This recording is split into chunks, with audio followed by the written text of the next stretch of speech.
குருப்யோ நமக. எல்லாருக்கும் என்னுடைய இனிய காலை வணக்கம்.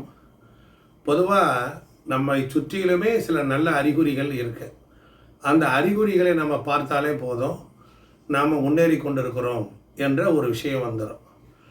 இப்போ நம்முடைய வாழ்க்கையில் ஏதோ ஒரு படங்கள்லாம் வச்சுக்கிறோம். நான் சொல்கிற இந்த படங்கள்லாம் நீங்கள் உங்கள் வீட்டை சுற்றிலும் வச்சுக்கோங்க. அந்த படங்களிலிருந்து வெளிப்படுகின்ற அந்த கருத்துக்கள், அந்த எண்ணங்கள் உங்களை வாழ்க்கையில் உயர்த்தக்கூடியதாக இருக்கும். இதுக்கு நமக்கு வலது பக்க மூளை, இடது பக்க மூளை ரெண்டு இருக்குது. வலது பக்க மூளையில் ஒரு பாட்டோ பதிஞ்சாச்சுன்னா அது உடனே இருந்து என்ன செய்யும், நாம் சிந்திக்க வேண்டாம், அது வேலை பார்த்துக்கிட்டே இருக்கும்.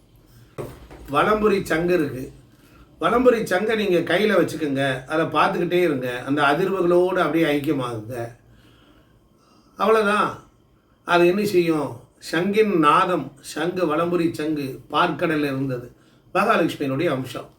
மகாலட்சுமின்னு எங்கெல்லாம் இருக்கோ அங்கெல்லாம் செல்வ செழிப்பை கொடுக்கும். இப்போ வீடுகளில் கருந்தேனி வர்றது, அது வருதுன்னு வச்சுக்கோங்க, அதை நமஸ்காரம் பண்ணுங்க. அதுக்கிட்ட மானசீகமாக பேசுங்க. வாங்க, நீங்கள் எங்கள் வீட்டுக்கு வந்திருக்கீங்க, விருந்தாளாக வந்திருக்கீங்க, நல்லது, ரொம்ப சந்தோஷம், எனக்கு என்ன சொல்ல போகிறீங்க, எனக்கு செல்வத்தை கூட்டி ஏற்பாடு பண்ணி கொடுங்க அப்படின்னு சொல்லுங்கள். அதுதான் செடிகளில் இருக்க மகரந்தத்தை தேனை சாப்பிடுது. புரியுதுங்களா? அப்போ கருந்தேனி என்பது செல்வத்தின் ஒரு அடையாளம்.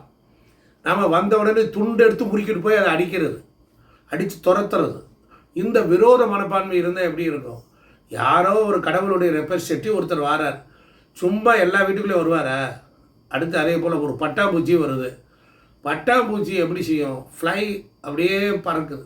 பட்டாம்பூச்சியை பார்த்த மாத்திரத்தில் ஒரு புழுவிலிருந்து பரிணாமம் அடைந்து பட்டர்ஃப்ளையாக மாறி இருக்கு.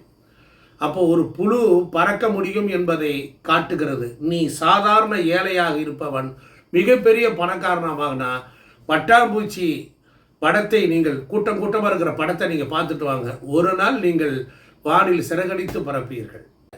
பசு வாசலுக்கு வருது, அதனால தான் வீட்டுக்கு ஒரு படம் வரைஞ்சி வாசலுக்கு முன்னால் பசுவும் கண்டு இருக்கிற படத்தை வச்சாங்க. அதனால தான் கிரகலட்சுமின்னு வச்சான்.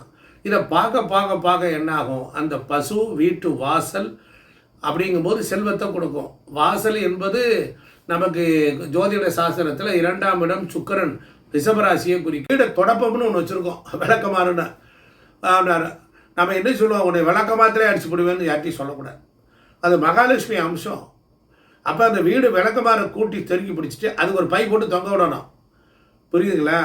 அந்த தொடப்பம், ஒரு வீடை நாம் ஒரு வெளியூருக்கு போகிறோம், ஒரு அம்மா வீடை தொடப்பம் கூட்டி சுத்தப்படுத்துகிறான்னா நம்மளுக்கு போகிற பாதை சரியாக இருக்குன்னு அர்த்தம். இதெல்லாம் அறிகுறிகள். இந்த அறிவை, இந்த புத்தி, இப்படியெல்லாம் நம்ம பலன் சொல்லலாங்கிற மெத்தாலஜிகள் நமக்கு தெரியல. யாராவது ஒரு நினைவூட்டினால் மட்டும்தான் நமக்கு புரியுது. அதனால் வீடு தொடப்பம் இருக்குது, ரொம்ப கஷ்டம் வந்துருச்சா அந்த தொடப்பத்தெல்லாம் நல்லா சுத்தப்படுத்தி இது பண்ணிவிட்டு அந்த தொடப்பத்துக்கு ஒரு ரெஸ்பெக்ட் கொடுங்க. விளக்கமாத்த கூட்டிகிட்டு தூக்கி எறியக்கூடாது.